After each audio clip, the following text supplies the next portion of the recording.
Okay, Vikings news. Anthony Barr restructured contract. Um, they don't have like the final numbers out, but um, he is taking a pay cut, and they're gonna cut off the last couple years of his contract. So he's gonna. So it's kind of a win-win, could be, because it helps the Vikings with cap for now, for 2021. Um, and if you want to look at it from a cynical perspective, it takes care of a contract that a lot of people, a lot of fans didn't like. They didn't like that we were locked in for a couple more years of Barr. And from Barr's perspective, yeah, he takes a little bit of a pay cut, but he still hits free agency earlier. And now he could have just refused a pay cut and been a free agent now, but um, um, but the way it works now is to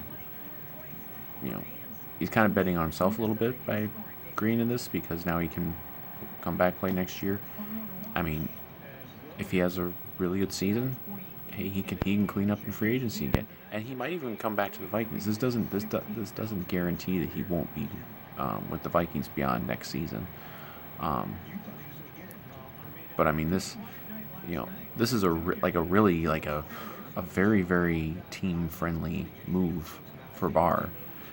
Um, and again, he'll make some money next offseason, because next offseason is going to be the real crazy one with contracts getting doled out, and um,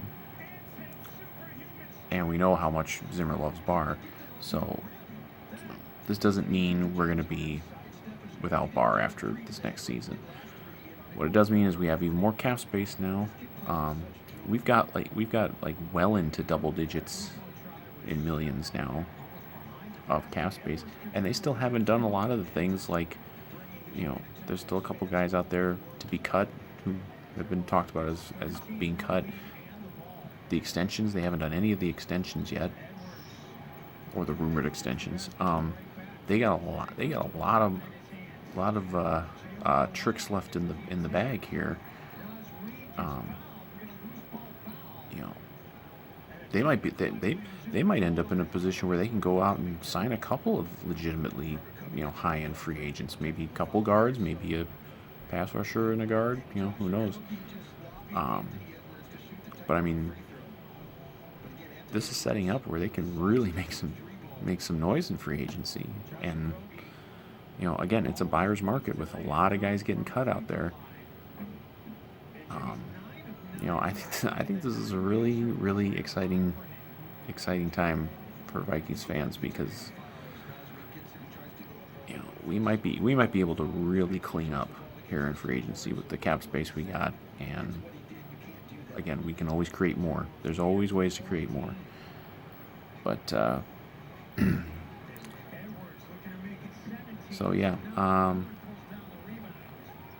I hope 2021 would not be Anthony Barr's last year here. It'd be cool if Barr could be like a career Viking. Um, but if he's not, hey, good on him for, you know, taking the cut, and kind of helping the team out, and you know, because he didn't have to. Like, this was not something where, like, you know, I'm sure it would have been like a Reef situation if they had, you know, Reef didn't want to do it. Reef didn't want to take a pay cut. He is gone. Dan Bailey, he didn't want to take a pay cut. He's gone. Barr could have said, "Hey, I'm not going to take this pay cut." But they did something similar with Griffin a couple years ago, where they chopped off the end of his contract, to make it possible for him to hit free agency a little quicker, in exchange for a pay cut. So we'll see how that works out for Barr. I mean, you never know. It could be if he goes out next year now and gets hurt again. He's not going to be getting a big contract. But if he has a really good year, I think he could. I think he could cash in with one kind of final big contract. But for now, more cap space for us, more dollars to throw around.